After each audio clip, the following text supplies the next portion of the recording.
Oke, Pak Budi, seseorang yang akan kita panggil sekarang ini, dia juga orang yang berada di satu tempat dan selalu membuat karya nyata. Dimanapun dia berada, selalu membuat terobosan. Yang satu ini juga sejak kecil ada di Palembang.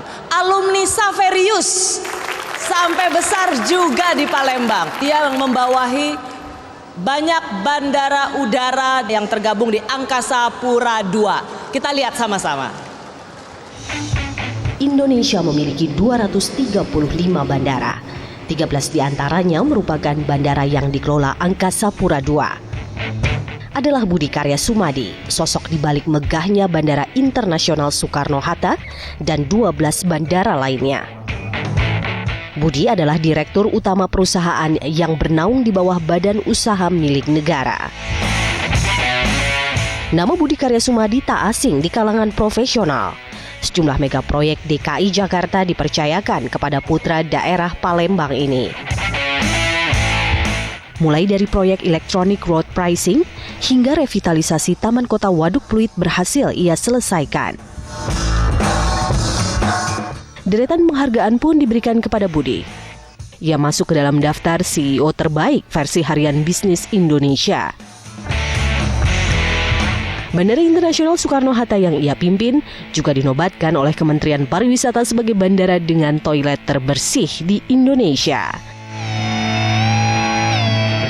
Kini sebagai pemimpin tertinggi Angkasa Pura II, Budi memiliki sejuta mimpi untuk bandara-bandara di Indonesia. Selain agar Indonesia mampu bersaing dengan bandara tetangga, Budi bercita-cita memberikan kepuasan bagi para penumpang di bandara. Unsri, inilah Direktur Utama Angkasa Pura II, Budi Karya Sumadi.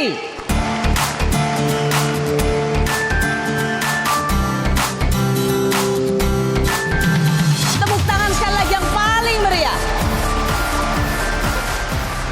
Karena kita sama-sama wong Xaverius, jadi kita ngomongnya kakak bae ya. Kakak adek. Kakak adek. Ini budak-budak Palembang masih ingat bahasa Palembang nggak Pak Budi? Paca. Coba. Percaya nggak? Coba. Aku ini bukan wong lolo. Oh. Ionian. Ndak lolo, Pak. Ndak ada lolo. Ndak do. Aku nih datang ke sini ya. Begitu dipanggil sama Dek Rosi ini, langsung galak. Iya. Karena apa? Nak ngerasa ke pendang meranjat nih.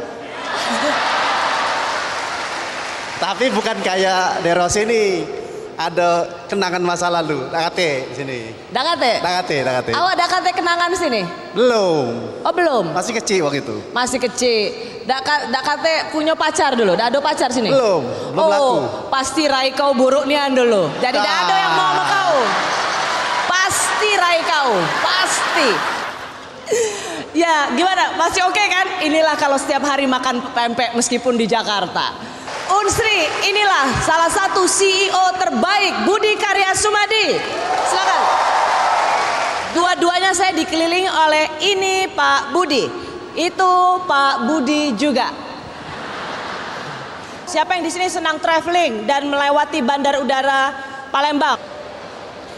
Coba saya mau dengar, apakah Bandar Udara Palembang yang di bawah pimpinannya Pak BKS ini, demikian kita menyingkatnya, udah bagus apa masih jelek? Siapa yang bilang bagus tunjuk jempolnya.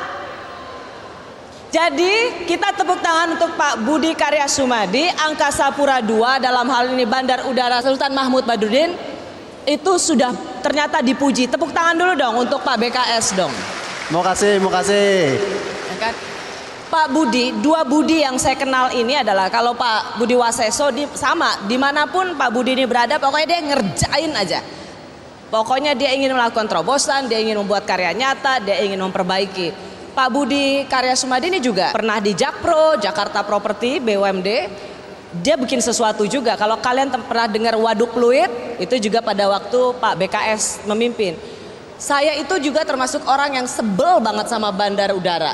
Kalau kita landing tuh ketahuan kalau udah di Cengkareng tuh pasti bau pesing, panas, sumpek, taksi gelap.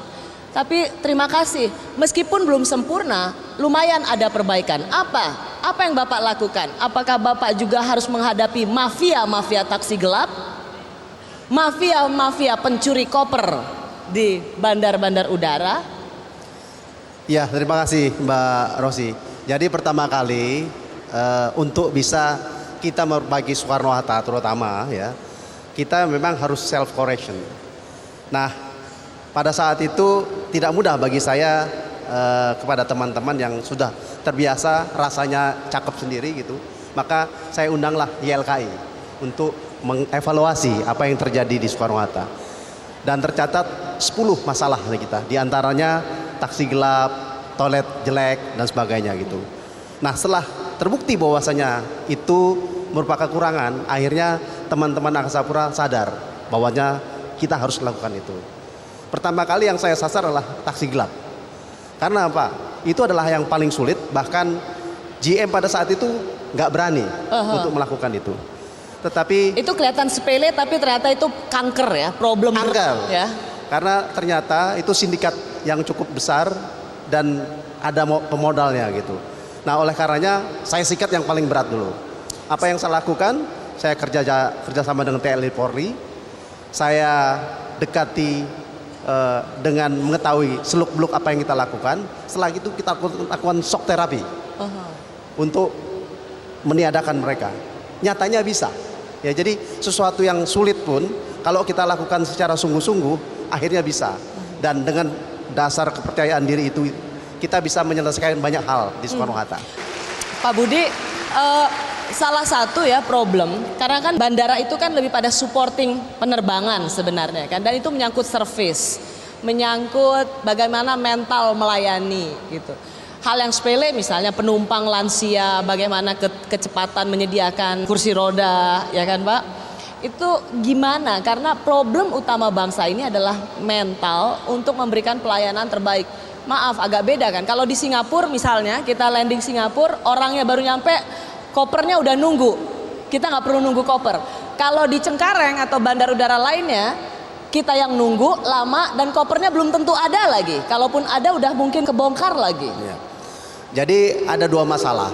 Masalah pertama memang ada lack daripada kapasitas. Karena Soekarno-Hatta itu didarati dan diterbangi oleh 60 juta penumpang satu tahun. Padahal kapasitas kita cuma 20 juta. Bisa dibayangkan kapasitas yang mestinya 60 juta hanya 20 Jadi juta. over capacity. Over demand. Nah, oleh karenanya kita akan membangun Terminal 3. Yang kedua memang masalah mental. Zona comfort.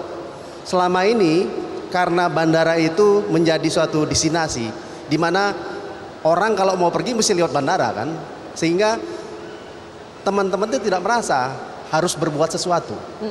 Nah, sekarang saya ajak mereka belajar untuk bukan sebagai penjaga pintu, tetapi memang real sebagai manajer. Dia harus tahu melayani, dia harus tahu keuangan, dia tahu harus pemasaran. Nah, dengan dasar itu mereka tahu bahwasanya katakan Bandara Soekarno di Palembang tahun lalu rugi. Tapi tahun ini langsung untung dengan GM yang baru. Karena apa? Dia tahu bagaimana melayani semua pihak itu. Iya.